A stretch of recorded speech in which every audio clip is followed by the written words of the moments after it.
صبح ازل یہ مجھ سے کہا جبرائیل نے، جو عقل کا غلام ہو وہ دل نہ کر قبول۔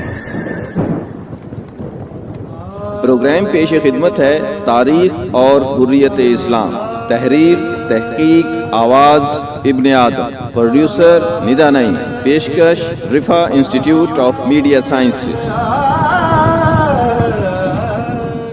تاریخ حریت اسلام، 7واں پروگرام، تحقیق و آواز ابن آدم، جلادوں کے تازیانے اور امام ابو حنیفہ کی تسبیح و تحلیل۔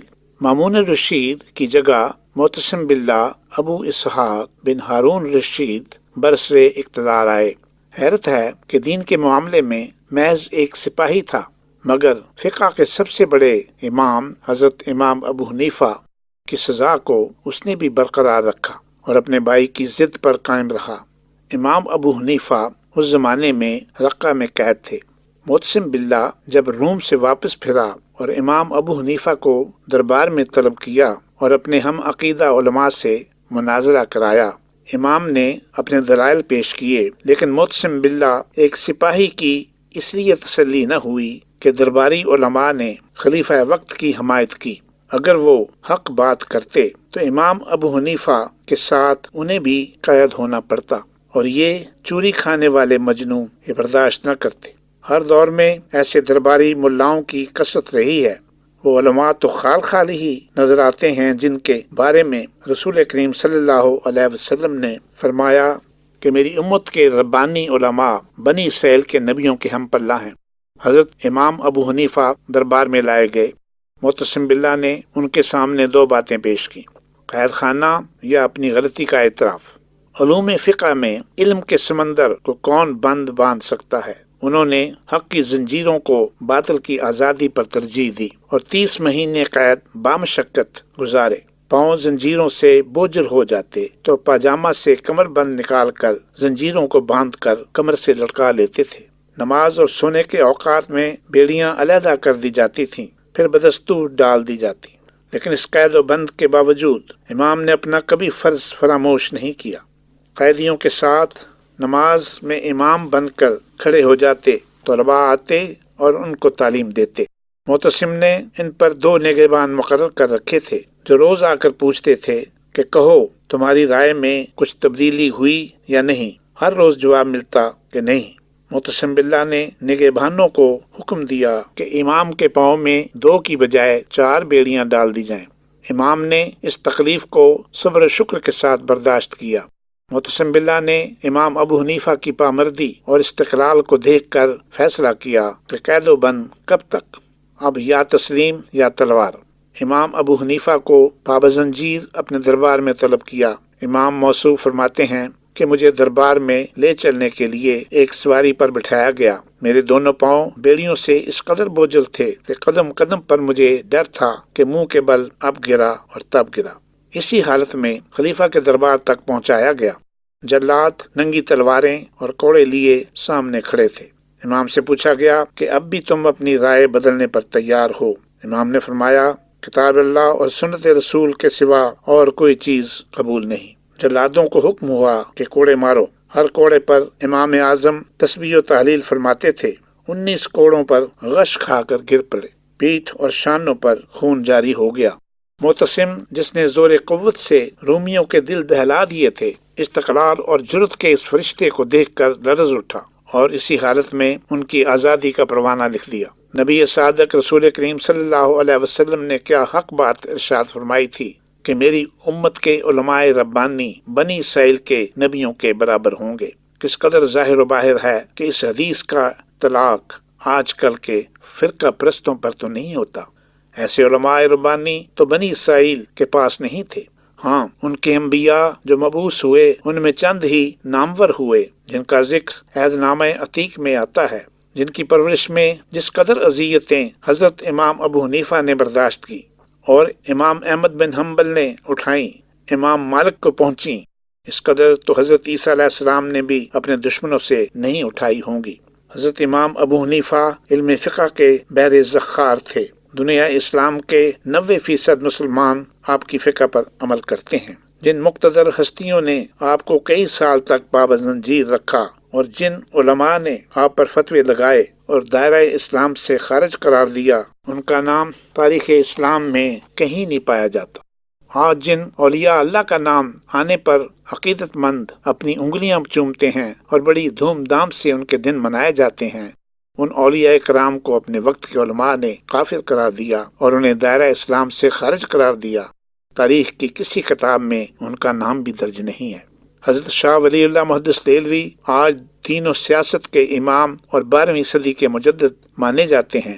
انہوں نے قرآن مجید کا فارسی میں ترجمہ کیا۔ علماء وقت کی نگاہ میں یہ ایک بڑا کفر تھا۔ حضرت محدث دہلوی کو واجب القتل قرار دیا۔ حضرت ولی اللہ کسی مسجد میں نماز ادا کرنے گئے، کسی نے ان کو پہچان لیا اور شور ڈال دیا کہ ولی اللہ یہی ہے۔ کئی آدمی ان پر حملہ آور ہوئے، مگر وہ اپنی تلوار لہراتے ہوئے مسجد سے بحفاظت نکل گئے۔ آج بھی یہی حال ہے۔ جو حق بجانب ہیں اور جو پہلے اہل حق کے ساتھ ہوتا آیا ہے، یہ سنت الہی ہے جو کبھی تبدیل نہیں ہوتی۔ بقول اپنے آیا جو معمور اس کی راہ میں کانٹے بچھے، مرد صادق کے لیے پھولوں کا ہار آتا نہیں۔ حضرت عبد القادر جیلانی کا جاگیر لینے سے انکار۔ حضرت عبد القادر جیلانی سے کون مسلمان ہے جو واقف نہیں؟ عارف کامل اور بلند پایا خطیب تھے۔ فارسی اور عربی میں علامہ دہر، فتوح الغیب اور غنیت الطالبین آپ کی 2 مشہور کتابیں ہیں۔ آپ کی بزرگی عالم اسلام کے چہار جانب مسلم ہے۔ افسوس کہ بدعات میں لوگ ان کے اعمال و اخلاق کی پیروی نہیں کرتے، جن کی وجہ سے وہ پیر دستگیر کہلاتے ہیں۔ وفات آپ کی 561 ہجری میں ہوئی۔ آپ کے تقدس اور آپ کے اخراجات کے لیے سلطان سنجر نے جو صوبہ نیم روز آپ کے لیے وقف کرنا چاہا تو آپ نے لینے سے انکار کر دیا۔ اللہ اللہ، کیا قناعت ہے، کیا صبر ہے، کیا توکل ہے۔ صوفیاء عہد حاضر اس واقعے سے سبق حاصل کر سکتے ہیں۔ ایک اور حقیقت بھی اس جگہ بیان کر دینے کے لائق ہے کہ امت میں ہزاروں اولیاء گزرے ہیں، مگر ان کو زندگی میں کوئی عزت و احترام حاصل نہ ہوا۔ فقہ اور حدیث کے امام ہوں یا صوفیاء کرام، نام نہاد امیر المومنین ان کو قید و بند کی اذیتیں دیتے رہے اور نام نہاد علماء ان پر فتوی ہی لگاتے رہے، مگر ان مقربان الہی میں 20 ایسے تھے جن کو خدا نے بطور مجدد مبعوث کیا۔ حضرت عبد القادر جیلانی پر بھی علماء وقت نے فتویٰ ہائے کفر لگائے، مگر آج آپ حضرت کا مقام و مرتبہ ہر کس و ناقص پر واضح ہے اور فتویٰ لگانے والوں کو کوئی جانتا بھی نہیں۔ حضرت شیخ عبد القادر جیلانی مشرق اوسط اور بر صغیر میں بے پناہ عزت و احترام کی نگاہ سے دیکھے جاتے ہیں اور اپنی صدی کے مجدد بھی مانے جاتے ہیں۔ سلسلہ تجددین ملت، سلسلہ مجددین کے بارے میں حضرت صلی اللہ علیہ وسلم نے فرمایا تھا کہ اللہ تعالیٰ ہر صدی کے آغاز میں ایک ایسے شخص کو مبعوث کرے گا جو دین کی تجدید کا فریضہ انجام دے گا۔ یاد رہے کہ یہ مجدد نہ اپنی مرضی سے بنے اور نہ ہی عوام نے ان کو مجدد بنایا، بلکہ اللہ تعالیٰ نے ان کو احیاء دین کے لیے مبعوث فرمایا۔ امام ابو حنیفہ خلیفہ منصور کی قید میں، سادات کی ناکامی کی وجہ سے 135 ہجری میں انہی مظلوم سادات میں نفس زکیہ اور ان کے بھائی ابراہیم نے یکے بعد دیگرے علم خلافت بلند کیا۔ بڑے بڑے پیشوایان مذاہب، حتیٰ کہ امام مالک نے فتویٰ دے دیا کہ منصور نے جبراً بیعت لی ہے۔ خلافت نفس زکیہ کا حق ہے۔ نفس زکیہ کے قتل کے بعد ابراہیم خلافت کا مدعی ہوا۔ منصور اور ابو مسلم خراسانی نے کہ ان ظلموں کا بانی تھا، بڑے بڑے لوگ قتل کروا دیے۔ جب ابراہیم بھی مارا گیا تو منصور ان لوگوں کی طرف متوجہ ہوا جنہوں نے ابراہیم کا ساتھ دیا تھا۔ امام ابو حنیفہ بھی انہی میں سے ایک تھے۔ جب ان کو بلوایا گیا اور وہ دربار میں حاضر ہوئے تو ان کے لیے قضا کا عہدہ پیش کیا گیا۔ امام ابو حنیفہ نے انکار کر دیا اور کہا کہ میں اس عہدے کے قابل نہیں ہوں۔ منصور نے برہم ہو کر کہا کہ تم جھوٹ بولتے ہو۔ امام نے کہا اگر میں جھوٹا ہوں تو جھوٹا شخص عہدہ قضا کے قابل نہیں ہوتا۔ منصور نے کہا تمہیں یہ عہدہ قبول کرنا پڑے گا۔ امام ابو حنیفہ نے قسم کھا کر کہا کہ ہرگز قبول نہیں کروں گا۔ اس جرأت و بے باکی پر تمام دربار حیرت زدہ تھا۔ جب منصور نے زیادہ جبر کیا تو مجبوراً دارالقضاء میں جا بیٹھے، لیکن پھر آ کر کہہ دیا کہ مجھ سے یہ کام نہیں ہو سکتا۔ اس پر حکم ہوا کہ قید خانے میں بھیجے جائیں، جس سے اس وقت چھوٹے کہ قید حیات سے چھوٹے۔ بغداد کی علمی جماعت امام صاحب کے ساتھ نہایت خلوص رکھتی تھی۔ ان باتوں کا یہ اثر ہوا کہ منصور نے گو ان کو قید میں ڈال رکھا تھا، لیکن کوئی ان کے ادب و تعظیم کے خلاف نہ کر سکتا تھا، کیونکہ عوام کے بڑک اٹھنے کا اندیشہ تھا۔ امام صاحب نے کہ علم و فنون کا خزانہ تھے اور عوام کا رخ اپنی طرف کثرت و شدت سے دیکھتے تھے، انہوں نے نظر بندی کی حالت میں سلسلہ تعلیم برابر جاری رکھا اور اکثر لوگوں نے فیض حاصل کیا۔ خلیفہ منصور بظاہر تو مخلوق کے خوف سے کچھ نہ کر سکتا تھا، لیکن امام صاحب کی یہ مقبولیت دیکھ کر دل ہی دل میں فکر مند تھا، آخر اس نے ان کو زہر دلوا کر مروا ڈالا۔ ابھی آپ پروگرام سن رہے تھے تاریخ اور حریت اسلام، تحریر و تحقیق و آواز Ibn Adam, recording engineer Wajid Mahmood, producer Nida Naeem, پیشکش Riphah institute of media sciences.